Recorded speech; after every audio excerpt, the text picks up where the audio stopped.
запись шла. Точно. Если что, разделим. 20 вопросов. Ага, ого. Сейчас как-то надо сесть удобно. И главное, как-то не смотреть, наверное, Да, туда. Начнем мы с личного. Расскажите, пожалуйста, историю вашего знакомства. О, история у нас длинная на самом деле. Но мы познакомились изначально в парашютном. Получается, как-то так вот получилось, что мы одновременно Судьба мечтали, сама да. нас свела, можно сказать. Например, я очень долго мечтала спрыгнуть с парашютом, но очень долго этого не получалось. И вот получилось именно в 1 год, и я пошла именно в то место, куда пришел и Лёша. А до этого она записывалась, получается, в другую, ну, как бы спрашивала у других ребят, типа, можно ли у вас прыгнуть, но они ей плохо ответили, короче, из-за этого она выбрала именно то место, где прыгал я. Да, Ага. куда я особо-то и не хотела, из-за того, что просто мне не очень развернуто ответили в Инстаграме, поэтому я решила пойти в другой парашютный. Пришла, и там был мой знакомый, который оказался другом Лёши. Вот так мы и познакомились, и все это время мы проводили время вместе. Так, что для вас гражданский брак? Вы же еще не женаты, да? Да, мы еще не женаты, но в планах у нас есть это пока, да? Не Да. знаю, не знаю. Все от тебя зависит. Ну, мы живем вместе, наверное, ну, после знакомства мы Да, съехались, да, быстро как, нет, съехались. как мы начали встречаться, Ага, через месяц или полтора сразу начали жить вместе. ага. И вот уже 2 года, наверное, Ну живем да, вместе. с ноября вроде бы 19-го года уже вместе живем. Ага. Ага. И да, Не хорошо. торопят ли вас браком ваши родители? Нет, Да. кстати, не торопят совсем. Нет. Ну, вроде бы нет. Да нет, ничего не требует. Все Но хорошо. моя мама хочет уже это, Внуков. внуков, ага, или внучку. Лёша, хочу внука.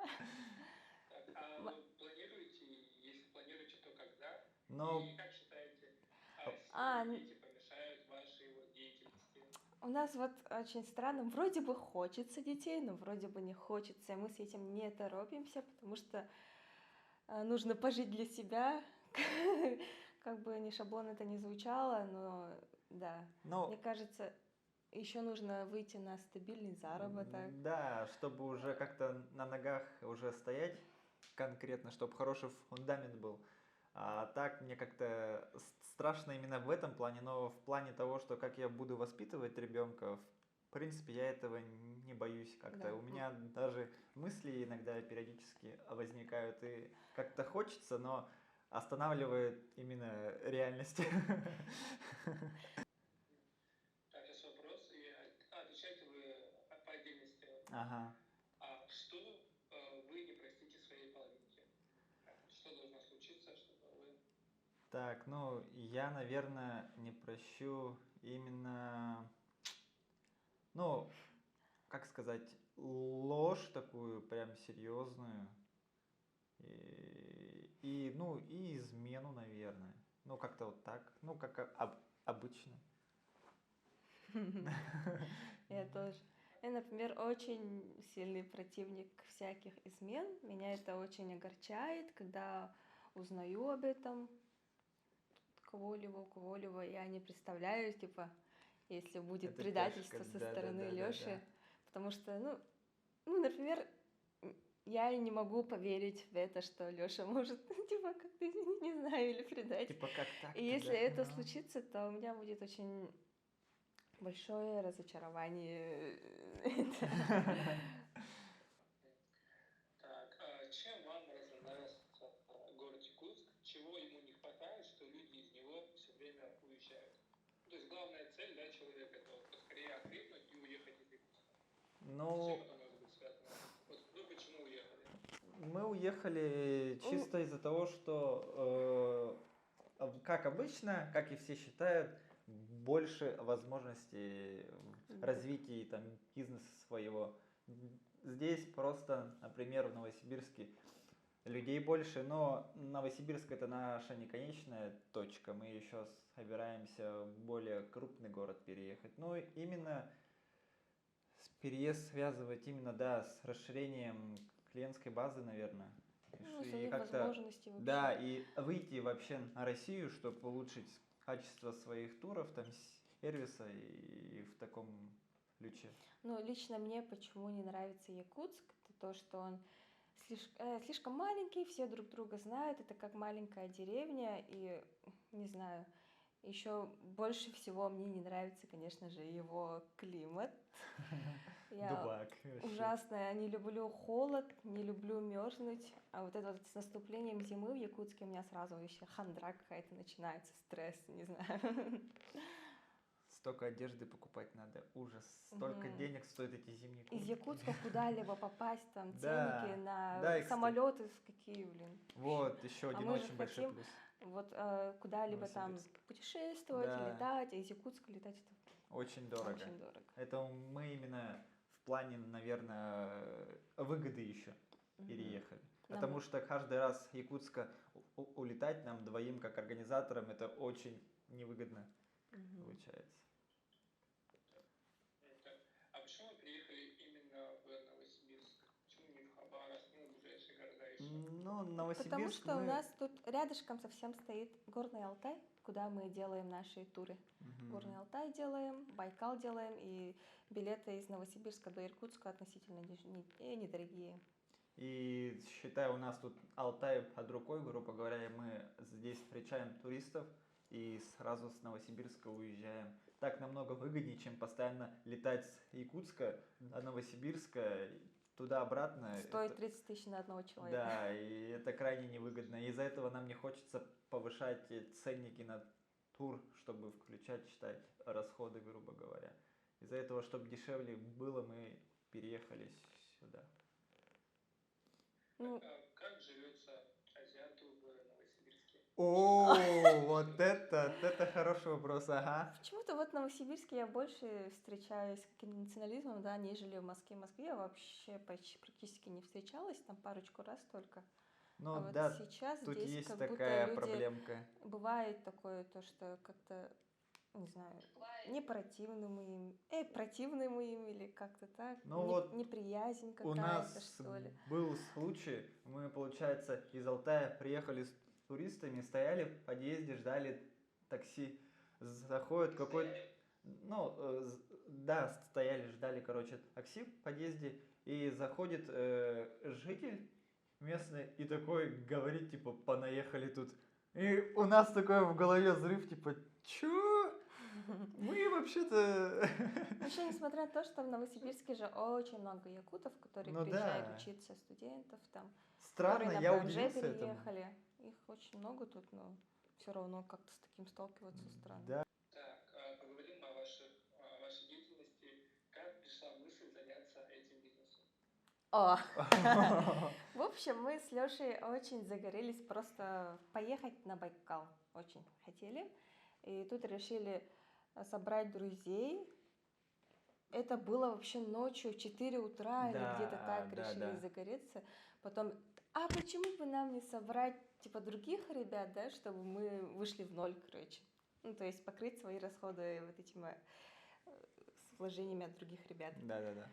Вот в 6 утра мы пишем программку, куда ездить будем. Леша уже ездил на Байкал, там относительно все Осторожно. знал. Ой, извиняюсь. Ага. Относительно все знал, поэтому не так уж сложно было все это сделать. И состоялся наш первый трип Ага, на это в Байкал. каком, в 2020 году, мы в январе, вроде бы, В течение месяца мы да, в течение собирали месяца. людей. У нас Ага. была группа из 15 человек. Съездили на Байкал, отдохнули, безумно все понравилось. Но это был как бы первый такой, типа, неофициальный трип, Да. но он для нас очень много именно опыта такого принес. Там и наши косяки были, но в общем и целом прям ребята очень классные попались. И Нам это вообще жестко вообще, понравилось. Вообще классно было, что вообще офигенные ребята попались, все такие активные, движовые, позитивные. И мы вот и мы такие, дальше. почему бы типа в дальнейшем этим не заняться? Потом у нас была эта там Еланка, да? Да, Сплавы начали организовывать, на летний Байкал съездили. И вот в ну и этом так году вот. тоже. Ну вот в этом году мы открыли Алтай, Да. Пока. А так ездили в основном на Байкал, грубо Мгм. говоря. Байкал теперь это наша огромная любовь. Да. Вообще, сколько бы мы туда не ездили, никогда не надоедает. Как Прям родной ещё дом уже. Приезжаешь, вообще как будто к бабушке в деревню. каждый раз новые эмоции. Там вообще обожаю Байкал, люблю Байкал. И опять уже. В чем фишка вашего бизнеса и почему у других не получилось, а вы взяли эту высоту с первого раза? Ну я не знаю, может нам просто повезло, я без понятия, но... Насчет других не знаю. Но мы до этого, И когда ездили, получается, в первый раз вообще, я уже ездил с друзьями в 2019 году, и там нас собралось 4 фотографа, мы там дофига снимков сделали, и после этого, может быть, из-за фотографии у нас шел народ именно на наш первый трип, потому что у нас хоть какой-то контент присутствовал, и не с телефона снято, а нормальные типа камеры, там офигенские снимки, и из-за этого, наверное, и народ, может, пошел. Я ну без вот. понятия. И когда мы ездили вдвоем с нашими ребятами, тоже у нас был фототур, именно фототур. Сейчас же у нас очень любят красивые картинки, в Инстаграме все сидят.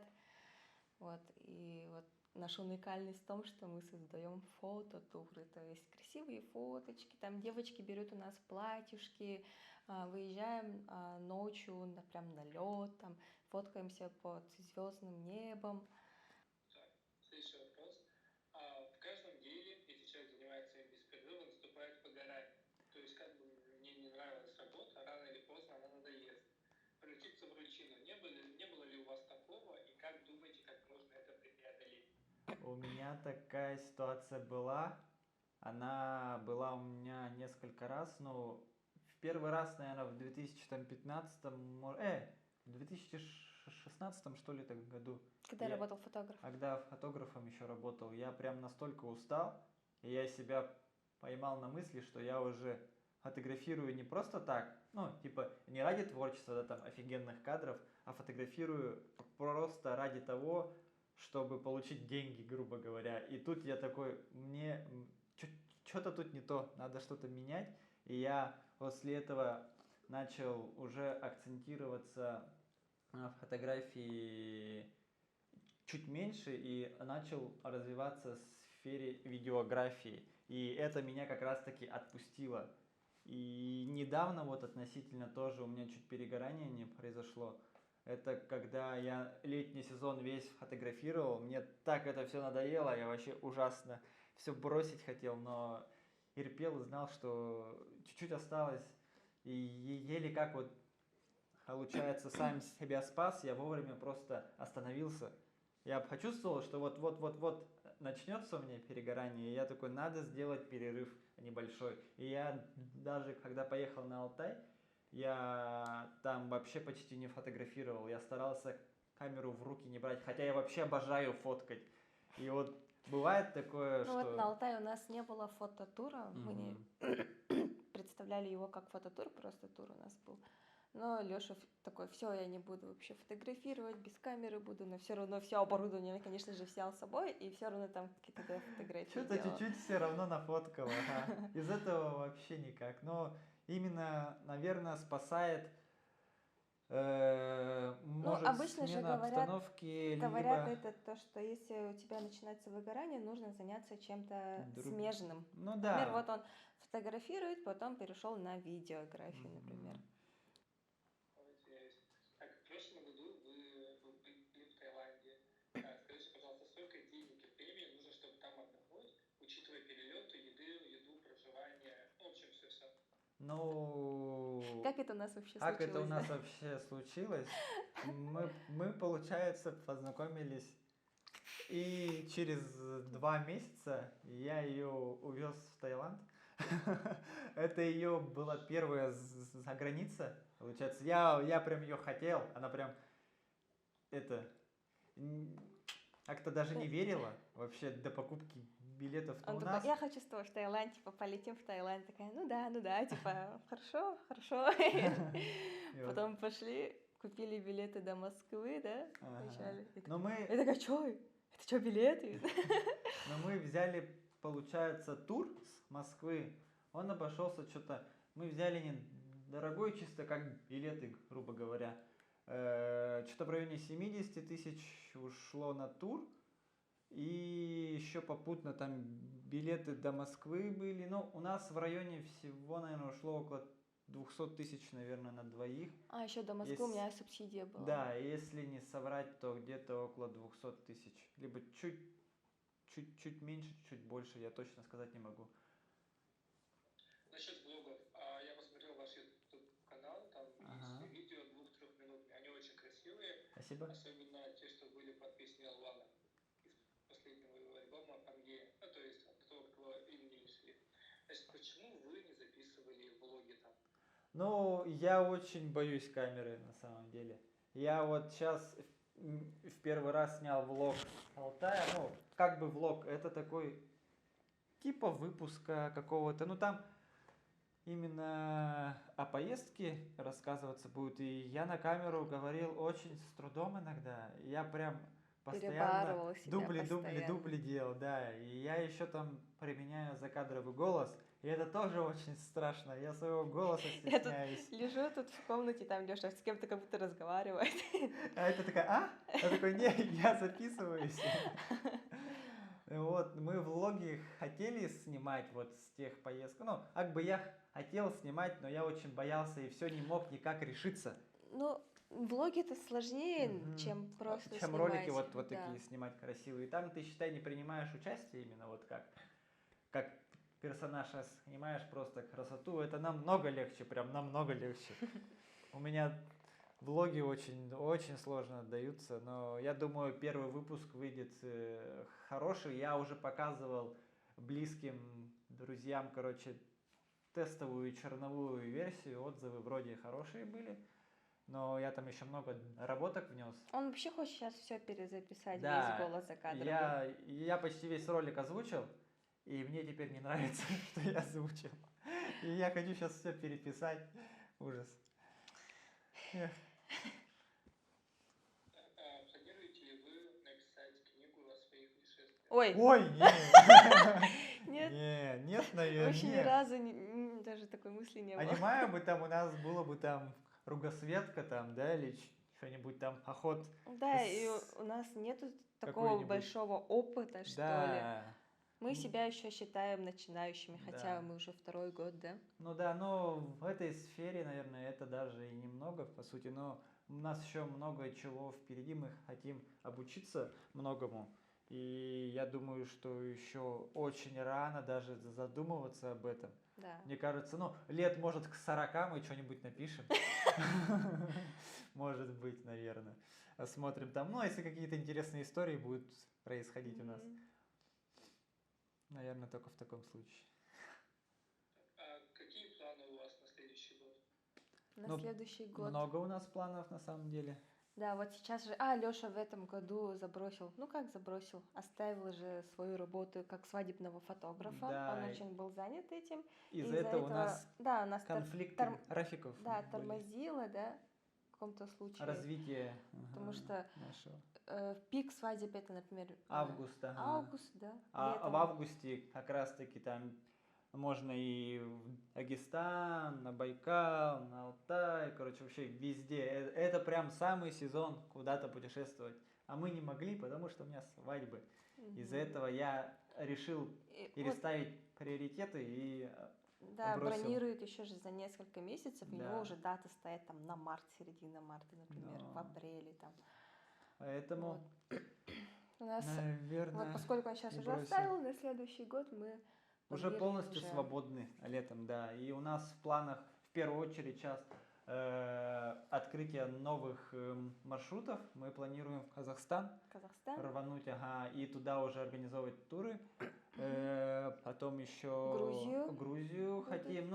С Грузией это еще подумаем, но скорее всего на Кавказ, именно там Дагестан, там Северную Осетию. Да, вот такие, короче, моменты. Ага. А так еще бы, конечно, хотелось бы.